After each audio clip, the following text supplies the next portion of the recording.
Hi cats and kittens, welcome to Janie Rock's Diet. Today, it's Halloween season and I'm afraid. Of what? I just don't know. Let's find out.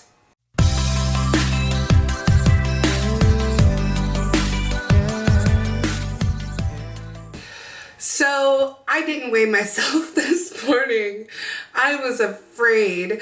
I was genuinely scared. By the way, I have another cough drop in my mouth. I am still not 100% well. I'm a little hoarse. I keep having to clear my throat. It's bad. Sorry about that. But, see what I'm saying? The plague. I've come down with the plague. Or something less ready. Anyway, so I got up this morning and I just couldn't do it. And I'll tell you why. I've been on a week-long pork bender. We've gotten 2 hams over the past couple of weeks, and I guarantee you that I've eaten 75% of both hams. Now, I'm not usually one to make self-deprecating jokes, but like the ham bender has gotten so out of control, I just can't help myself. Like my daughter said something the other day just offhanded about getting ham up her nose, and my father-in-law was visiting last weekend, and I was like, I don't know how you get ham up your nose, kid. I've never snorted ham. I know that people who look at me might think I snort ham, and I'm telling you, it's serious. Like, I was thinking about it, I'm like, I am a ham addict. It's a problem. I discovered this glaze. I know this is probably not the forum for like discussing excellent recipes, but I discovered this ham glaze, Nigella Lawson, that's like sugar, just straight sugar and mustard. Hey, there's a way to keep your carbs in check, right? So you've got this delicious blob of ham with like sugary mustard poured over the top. I know it doesn't sound delicious. I know that sounds like it. You know those people who mix their like ketchup and mayonnaise and mustard all together and think that's awesome? I know it sounds kind of like that, but it's not. It's great. It's legitimately really great. So I ate 900 calories worth of ham yesterday morning, and I know I shouldn't laugh at this, but I mean, it's really, my ham addiction has gotten out of control. It's only going to get worse going into the holidays. I know I blame sugar for food addiction a lot, but I'm telling you, ham is probably like 90% of my entire composition. And let me tell you something, my mother is deathly allergic to pork. So it's a wonder I didn't have to walk around in one of those, you know, John Travolta big immune system bubbles when I was a kid, or like a NASA spacesuit just to hug my mommy. But the ham's a problem. So I was afraid to weigh myself this morning. I didn't even log yesterday's food because yesterday I shoved whatever in my mouth. Why am I failing at my own diet? I know it's the right thing to do, and I know it's a thing that's going to work, but I'm a failure at my own diet. But today, we have a special guest star who isn't a failure at my diet. Ladies and gentlemen, my husband, Brian. Give it up. Brian's coming out of the closet. I know most women would be a little freaked out if their husband came out of the closet. Might be a little unexpected, but I was expecting it.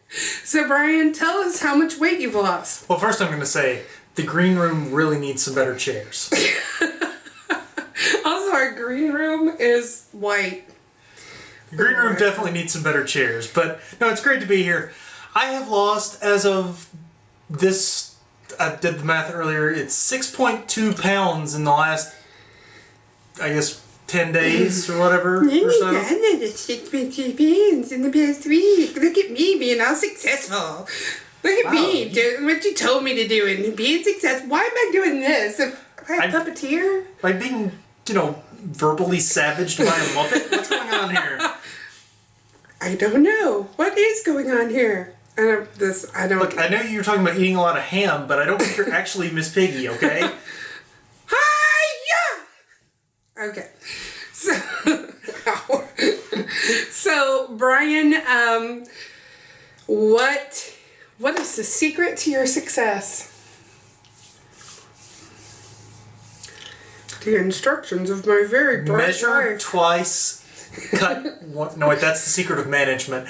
No, honestly, it's really just, you have to, before you want to eat things, you really have to stop and think, is this something I want to break the rules on? Like, you have unlocked the secrets of the universe. Like, I'll give you, for instance, just this morning, I was really, really wanting some delicious Taco Bell AM grilled tacos. I'm obsessed with Taco Bell breakfast. Like, the breakfast taco, to me, is amazing. The AM Crunch Wrap, spectacular. But it's like, if you've ever looked at the nutrition info for Taco Bell, don't, number one, because it's horrible. But number two, it's like the exact opposite of what I really need to be doing. So I had to stop and say to myself, delicious Taco Bell breakfast or trying to be semi-responsible? And as much as I want, a flour tortilla wrapped around potatoes, I mean, it's like, because the starch is best when wrapped in more starch. I mean, that's... And really, that's what it was. But, so I really just had to say to myself... That's right. I can't do that. I cannot do that this morning, and so I didn't. It's like yesterday. Good for you, Brian. Really wanted, something for breakfast. Downstairs in, the coffee shop at my office. Not a ton of options that really were going to be there very good. I wound up at a vending machine on the second floor and ate, I'm not proud of this, but it happened, an entire package of cocktail peanuts. Because it was, 300 and something calories, but only 9 grams of carbs. Hey, so I felt like I go. was on the program. That is a winning plan. So let's talk a little bit about your diet history, because when I met you, you were sort of at your peak weight-wise, and you didn't really care, did you?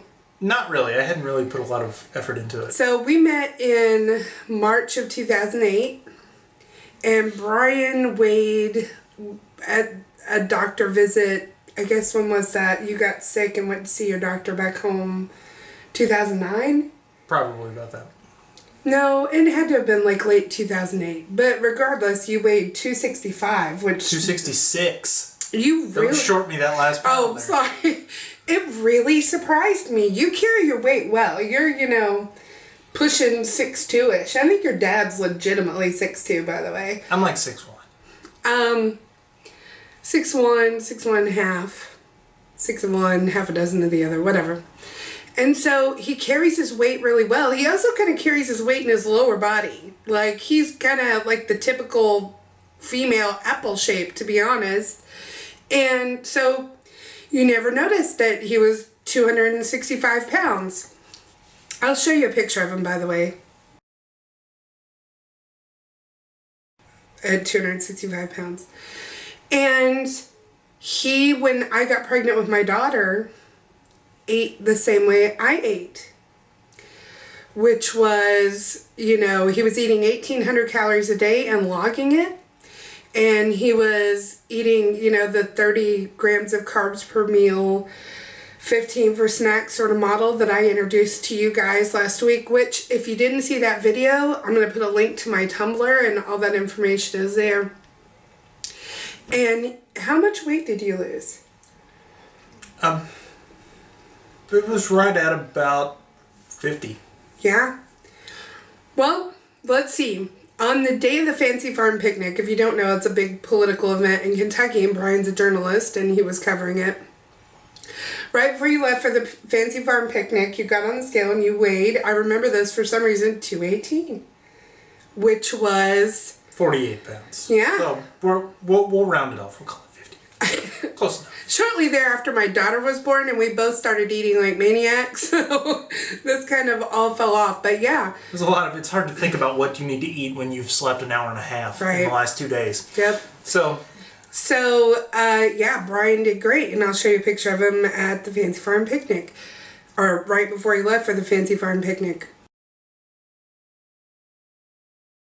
And so, he did great. Then over the years, he's tried low-carb diets. You did keto, which I'm still getting used to. Keto. And how much weight did you lose then? I think it was like 25 or 30. I'd have to go back and total it up for sure. But it was in that range. It was, I I tend to float either between like, the 245, 250 range or down in the 220s somewhere. So yeah, he did great. And he did way better than me because I lost my near vision and then got pancreatitis. And I know I'm really positive about, keto as a diet, but you're really accomplished. my blood sugar was way up there, and when it fell, I lost my near vision, which is apparently a complication of getting your blood sugar under control. Who knew? Actually, my endocrinologist didn't even know this, but it's, there's water in your eye trying to abate all the sugar that's been in your eyes, and apparently it warps your eye and you lose your near vision. So that happened for 2 weeks. It scared the bejesus out of me, but Brian's losing weight, feeling great. And then 2 months later in April, I had pancreatitis and had to go to the hospital and have my gallbladder out. So it's a great diet and it's healthy for lots of people. And Brian did wonderful on it. I, on the other hand, not so much. Go figure. But again, here I am struggling. Brian's our champ for the week. Do one of these, Brian. Just give yourself like the Rocky. So Brian is a winner. So I'm hoping to do better this next week. I think I'm going to hold off and weigh myself next Friday. It's been a stressful week. My mom decided to not go to rehab after she fractured her spine. So I'm just holding my breath that, she can take care of herself at home without falling, because she's been falling a lot. She's getting up there. And so it's just a lot of stuff has happened. It's been a really stressful week. So we're going to try to do better next week, right? Sure. Yay! So next week we're actually going to do the super taster test on Brian. I know I've been promising this to you. I think Brian's kind of borderline. I did on him once before, but I think I used too much dye and it was hard to see. I am definitely a super taster. But we're going to do a little science with Brian, and so he'll be back next week. Won't that be exciting? Sure. So we'll see you next Friday for sure. If I have anything to report in between, I will let you guys know. If you like my channel, give me a thumbs up and subscribe, and we'll see you next time, okay? See you later on Janie Rock's Diet. Bye! Night, John Boy. Night, Mary Ellen.